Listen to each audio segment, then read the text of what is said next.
What's up, everybody? Damon here with a fix of DCU-centric news. A Snyder Cut fan is trying to mobilize Redditors to review bomb the next Superman film. James Gunn is taking Batman seriously, and the standalone Clayface film has found its star. This is your daily fix.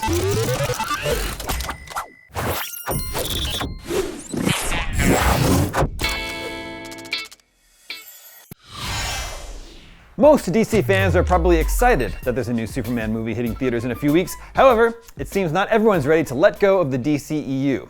Mods on the Snyder Cut subreddit had to issue an apology after one user posted a call to arms, encouraging fellow Snyder devotees to take a stand against James Gunn's rebooted Man of Steel. Stand up and fight for Snyderverse on July 11th. The now deleted post read, and went on to suggest they post spoilers everywhere, leave bad ratings on review sites, and reserve tickets online, but then not complete the purchase, preventing regular moviegoers, normal people, from securing seats.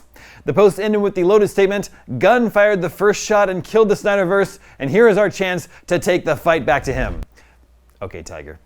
We probably wouldn't even be reporting on this had James Gunn himself not fanned the flames by chiming in on Threads. In response to a screenshot of the post, Gunn retorted, "Lol, I think we'll survive. I'm not sure the 8 people that listen to that guy, I'm going to go out on a limb and guess it's a guy, are going to impact the course of events." Of course, by the time it went public, the mods had already taken the post down, but after the screenshot of it was passed around, they issued the following statement. "Our staff never approved that post and does not endorse what it said. This is a public sub where posts do not have to be pre-approved. The mere appearance of a post on our sub does not represent any endorsement by us. Our moderators delete posts after they are made if they violate any of our policies or Reddit's policies. There was never any question that this post violated our policies both explicitly and in spirit and needed to be immediately removed. The post wasn't so much controversial as it was universally disapproved of.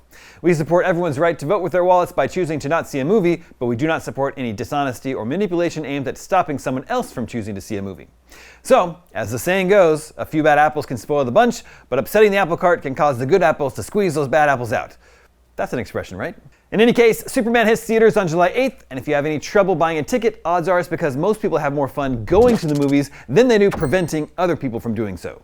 Moving on, one big concern among fans of earlier DC movies is that James Gunn's reboot of DCU might be too bright, colorful, and cartoony, but rest assured he's taking Batman very seriously. Speaking of Rolling Stone, the DC Universe co-chief explained that part of the reason Batman, the Brave and the Bold is seemingly taking so long is they don't want to screw it up. He said, "Batman is my biggest issue in all of DC right now, personally. I'm not writing Batman, but I am working with the writer of Batman and trying to get it right, because he's incredibly important to DC, as is Wonder Woman. Batman has to have a reason for existing, right? So Batman can't just be, oh, we're making a Batman movie because Batman's the biggest character in all of Warner Brothers, which he is, but because there's a need for him in the DCU and a need that he's not exactly the same as Matt Reeves' Batman." Gunn also touched on the fact that Matt Reeves' follow-up to The Batman is still in the works, but that the DCU's version of The Dark Knight would be a different interpretation. And considering how gritty Robert Pattinson's portrayal of the character is, it stands to reason Gunn might go in a more lighthearted direction, but he assures fans that's not the case, adding, "He's not a campy Batman. I'm not interested in that. I'm not interested in a funny, campy Batman, really." Matt Reeves' follow-up to The Batman is slated for release on October 1st, 2027, so it's a ways off. As for the DCU's Batman, the Brave and the Bold, that is still up in the air. And finally, in slightly more solid Batman movie news, the upcoming standalone horror movie centered on the villain Clayface finally has its leading star. After months of rumors and searching, DC has finally selected Tom Rhys-Harries as the actor who will play legendary Batman villain and shapeshifter Clayface in the upcoming standalone DCU film. James Gunn announced the news when sharing a Deadline article on Blue Sky. It's a promising update for the movie, which is still finding its shape as its September 2026 release date inches closer. Gunn said, "After a long and incredibly exhaustive search, we finally have our DCU Clayface and Tom Rhys-Harries. Both Matt Reeves and I were just blown away by this guy and can't wait for you to see this film, directed by James Watkins and written by Mike Flanagan. It remains to be seen if Batman will appear in this film, and if so, which Batman that would even be. James Gunn has said in the past that it would be possible to have multiple different Batmans, Batmen, appearing in the nearly rebooted DCU, similar to how the Robert Pattinson Batman, the Zack Snyder Batman, and Joker's kid version of Bruce Wayne all showed up in different and totally disconnected movies over a several-year stretch.